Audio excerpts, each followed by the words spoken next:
card of today is the Sun, known as a very positive, fortunate card. We see a child on a horse, and the sun is shining down on him or her. We don't know because it doesn't show. But the kid is naked, right? And that in art and in life is like the representation of true nature. Nudity isn't something to be ashamed of, right? It's not something to point and laugh at either. It is how we come into this world, right? So in art, that represents also like showing our soul, like our true self. And the sun, right, the solar plexus chakra, Manipura, the jewel city, that represents our core self, our the light of our soul, who we really are. So a balanced solar plexus chakra, that is like you have good self-esteem, you have self-respect, and you can respect other people and their uniqueness, you know. It's willpower, our power center. Could also be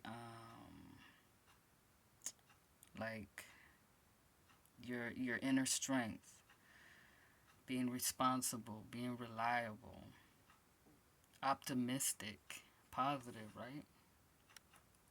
Being childlike, we naturally just have faith, in that things will turn out all right. Like we are love, even though we haven't labeled ourselves as such yet.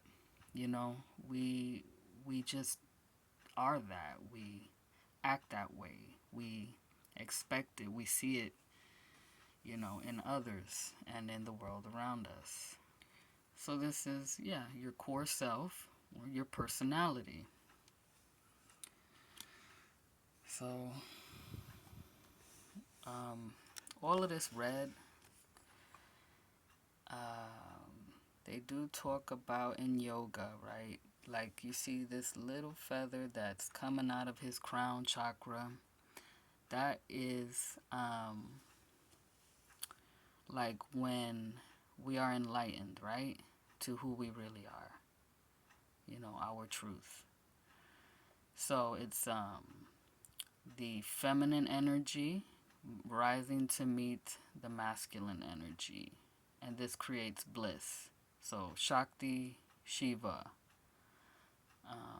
the serpent energy, and like I guess this flag or whatever that's rising, that's like the symbol of the motion, that goes up the spine throughout all the energy centers. Right, the wheel in the sky, the energy wheel, and their energy wheels here. And then we have the sunflower, that's earthy. Sunflower is special because they follow the sun, right? They face the sun at all times throughout the day. And they have a whole lot of seeds in this big old orangey patch, right?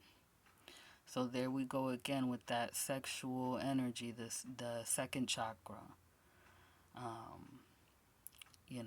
We have the seeds inside of us for reproduction, to sow into the earth, for more plants to grow, or for more children to occur. The kid is on the horse, right? This horse is like, I would say that's that responsible, reliable energy. He knows that he's carrying a precious cargo, so he's not wild or anything. He's pretty tame. Like a loving energy. I would say horses are like symbolic of spirit.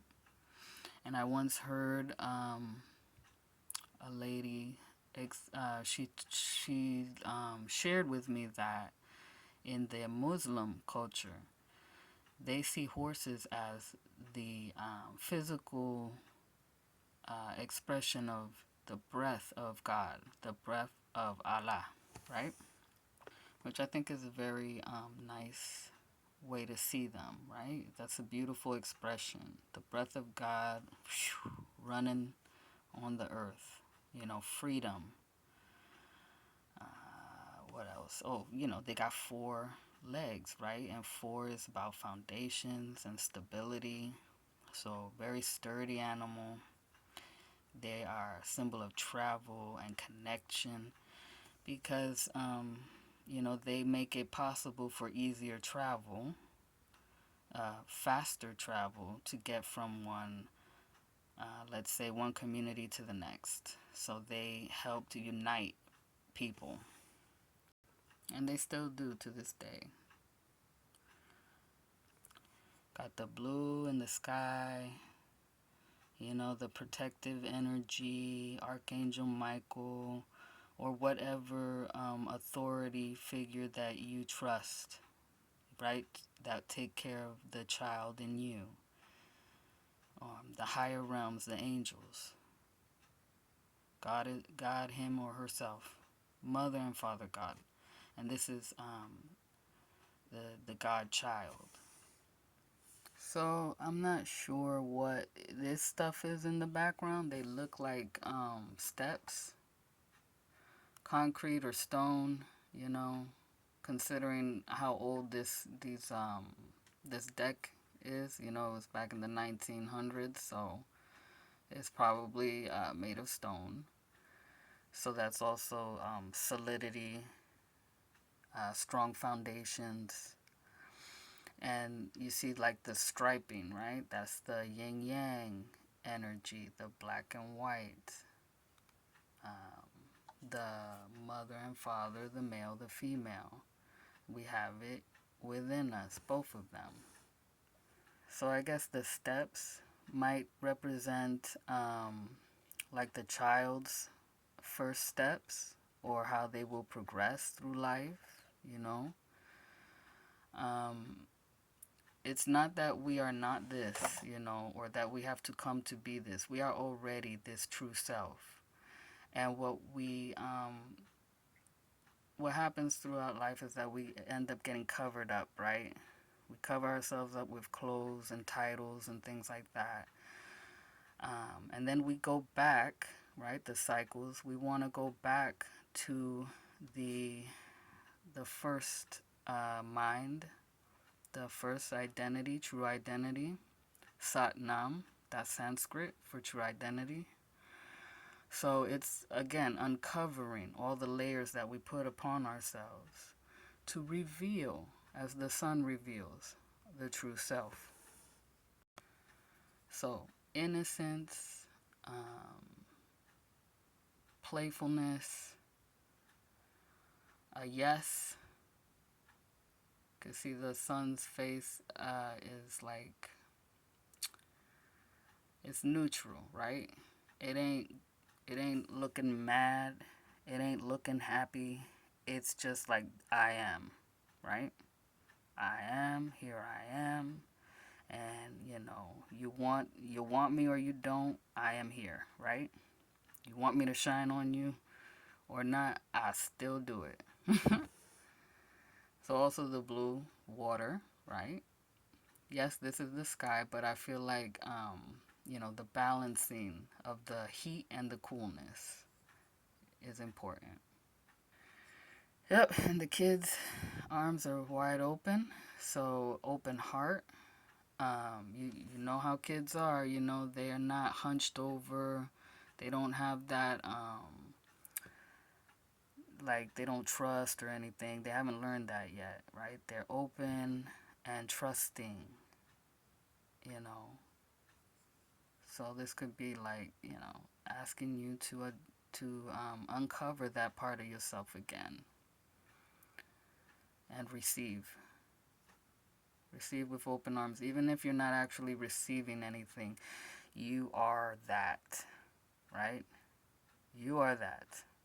I am that I am. Okay? Right? We share this. Everything shares this. Consciousness. Number 19. 1 and 9 is 10. 1 and 0 is 1. Right? The 0 is that portal that the 1 comes out of, right? So the singularity, the oneness of you and the oneness of all. But what do you think, huh? It's all up to you and your interpretation, but be blessed by it. Trust yourself. Trust the I am nature within you, the true nature, okay?